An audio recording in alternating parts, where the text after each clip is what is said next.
Samantala, posibleng ipagamit daw ng Pilipinas sa mga tropang Amerikano sa ilalim ng Enhanced Defense Cooperation Agreement o EDCA ang Malaparaisong Ulugan at Oyster Bay sa Palawan na nakaharap lang sa West Philippine Sea.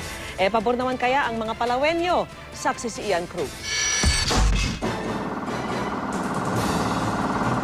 Sadyang hinulman ng kalikasan ang ganda ng Ulugan Bay sa Puerto Princesa, Palawan. Ang malinaw nitong tubig, hinahagkan na nakapalibot na kabundukan. Di lang ito paraiso ng mga lokal, mainam ding kanlungan ng mga sasakyang pandagat, lalo na sa masamang panahon.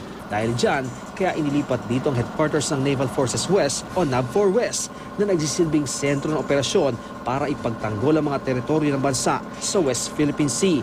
Pero bukod sa Ulugan Bay, may kalapit itong isa pang nakatagong look, ang Oyster Bay.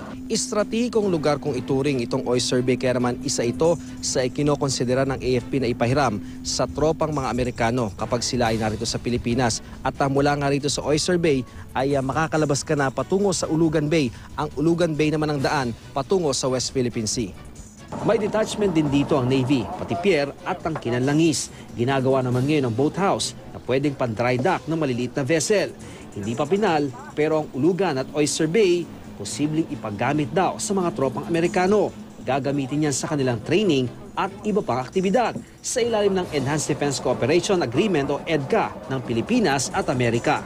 Pero maasa ang AFP na sa tulong ng EDCA, mas mapapaganda ang mga pasilidad doon. Para ma-develop, no? Kasi nga nakita natin yung potential niya at kailangan magkaroon tayo ng paraan na para ito ay ma-develop into a naval facility. Presence lang nila rito, marami nang matatakot, hindi papasok. Tama na yun.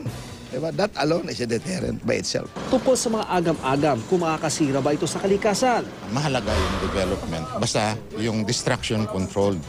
Kung pwede naman magawa yun, pwede naman magkaroon ng balanse. Sa gitna ng mga pagkwestiyon kung naayon ba sa saligang batas ng EDCA, ano naman kaya ang masasabi ng mga taga Puerto Princesa? Okay lang naman sila kung hindi sa kasagabal sa buhay ng mga mahingisa dito sa malapit. Ngayon, siyempre, kung pwede sila makalaot ng medyo malayo-layo dahil merong parang suporta na mabibigay sa kanila, hindi na siguro sila mapakailaman din ng mga Chinese vessel dyan sa labas. Ako si Ian Cruz, ang inyong saksi.